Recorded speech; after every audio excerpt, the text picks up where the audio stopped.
Eh bien, chers frères, mes yeux ont vu le salut que tu préparais à la face des peuples, lumière qui se révèle aux nations et donne gloire à ton peuple Israël.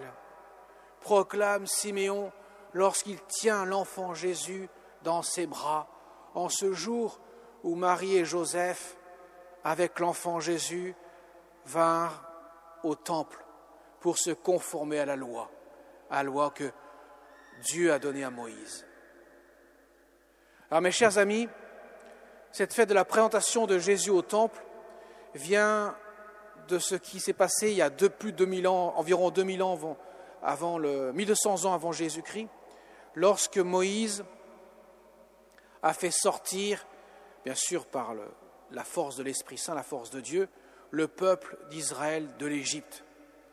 Dieu envoie les plaies, et c'est au bout de la 10e plaie d'Égypte qu'à ce moment-là, le peuple va pouvoir sortir, le Pharaon va laisser partir le peuple. Et cette plaie concerne la mort de tous les premiers-nés des Égyptiens, du fils du Pharaon jusqu'au bétail. Et Dieu dit à Moïse, eh bien en souvenir de cela, pour te rappeler que moi, Dieu, je t'ai fait sortir, j'ai fait sortir toi, le peuple d'Israël de l'Égypte, prisonnier, esclave de la main des Égyptiens, eh bien je te demande que tout premier-né masculin de tes enfants, tu devras le racheter en offrant un sacrifice au Seigneur au temple, et en l'occurrence un couple de tourterelles ou de petites colombes. Tout premier-né masculin. Et lorsque c'est du bétail, eh bien tu rompras la nuque, tu le consacreras à Dieu, ou alors tu le rachèteras par le sacrifice d'un autre animal. Lorsque c'est un mâle, premier-né du troupeau. Tout cela en souvenir de ce que Dieu a fait pour faire sortir le peuple d'Israël. Alors Jésus, premier-né, l'unique de la Vierge Marie, eh bien, se conforme à la loi. Il est présenté au temple. Et Marie et Joseph amènent 2 petites colombes, 2 tourterelles pour racheter le Jésus par ce sacrifice offert en mémorial de ce qui s'est passé 1200 ans avant Jésus-Christ. Et voilà qu'à ce moment-là, le vieillard Siméon va prophétiser, non seulement sur l'enfant, mais également sur la Vierge Marie, sa mère.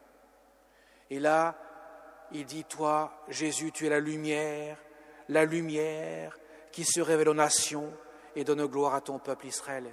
Toi, la lumière qui vient éclairer le cœur des ténèbres dans lequel le peuple est, pourrait-on dire, tombé par le péché. Toi, tu vas éclairer ces ténèbres, tu vas l'inonder de ta lumière, tu vas faire resplendir la gloire à ton peuple Israël. Voilà pourquoi c'est la chandeleur qui vient du mot chandelle, qui signifie cierge. Nous allons demander cierge parce que le Christ est la lumière qui vient éclairer les ténèbres de nos cœurs. C'est lui qui vient purifier nos cœurs par le don de sa vie en sacrifice pour que nous puissions être sauvés. La présentation de Jésus au temple annonce ainsi également, entre les mains de Siméon, que l'offrande que Jésus a faite de son corps et de son âme humaine, 33 ans plus tard, est donnée comme un avant-goût, car Dieu le Fils entre et s'offre à son Père dans le temple. Et l'offrande est bien plus grande que tous les sacrifices d'animaux que l'on fait depuis Moïse, car c'est l'unique sacrifice qui est à même de sauver le monde. C'est un avant-goût, c'est une figuration, une préfiguration de ce qui va se passer. Jésus va s'offrir en sacrifice. Et le jour où Jésus va mourir sur la croix, le rideau du temple qui sépare les 2 salles, la salle du Saint des Saints, là où se trouve l'Arche d'Alliance, et la salle des Saints, là où on fait brûler les offrandes, l'encens, des sacrifices, eh bien, va se déchirer de haut en bas pour signifier que désormais, le temple, l'unique temple, c'est le Fils éternel du Père qui s'offre en sacrifice, le seul qui soit plénitude, le seul qui puisse pardonner tous les péchés, le seul qui puisse réconcilier l'homme tombé dans les ténèbres pour ainsi l'élever dans la lumière jusqu'à la gloire de son peuple Israël. Vous voyez, mes chers amis, cette fête annonce 33 ans avant ce qui va se passer dans le sacrifice du Christ, sur la croix, le mystère même de l'offrande parfaite, la seule qui peut rendre justice et qui permet aussi ainsi l'accomplissement de la miséricorde de Dieu. Mais aussi, Siméon dira, cet enfant provoquera la chute et le relèvement de beaucoup en Israël. Il sera un signe de contradiction. Et toi, Marie, ton âme sera traversée d'un glaive.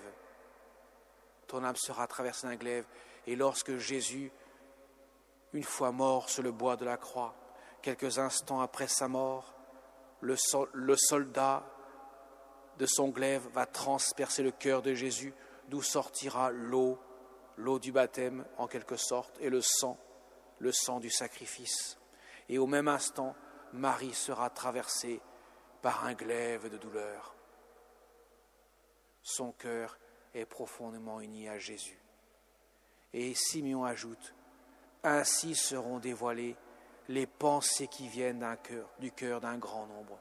Effectivement, le sacrifice du Christ, auquel va s'unir le sacrifice de la Vierge Marie, son âme transpercée, signifiant l'offrande totale du cœur de la Vierge Marie, dans le mystère même du salut, eh bien, sera révélateur de la pensée d'un grand nombre, parce qu'effectivement, c'est que tout se passe dans les cœurs.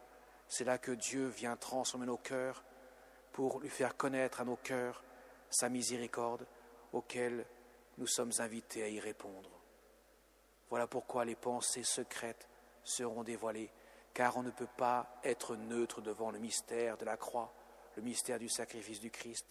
On ne peut être qu'avec Jésus ou hors de Jésus. Comme le bon larron est avec Jésus et le mauvais larron est hors de Jésus. Signifiant profondément que ce sacrifice, effectivement, sera un signe de chute pour certains et de relèvement pour d'autres, parce qu'il montre justement dans l'accueil de la liberté de chacun des cœurs, eh bien la possibilité à Dieu de les sauver et de les unir à tout jamais dans le sein de la très sainte Trinité. Alors mes chers amis, en ce jour où nous prions plus particulièrement la Vierge Marie pour sa consécration totale de son cœur à cette mission que Dieu lui demande, c'est aussi le jour des consacrés, les jours où les religieux, religieuses célèbrent en quelque sorte, le mystère même de leur consécration, de don total de leur personne à Dieu. Eh bien, demandons, Seigneur, aussi de pouvoir consacrer nos cœurs, qu'il puisse ainsi les remplir de la miséricorde, qu'il puisse les remplir de son amour que nous voulons accueillir, pour qu'il puisse les éclairer nos cœurs de sa lumière et que nous puissions ainsi répondre à l'appel de son amour. Amen.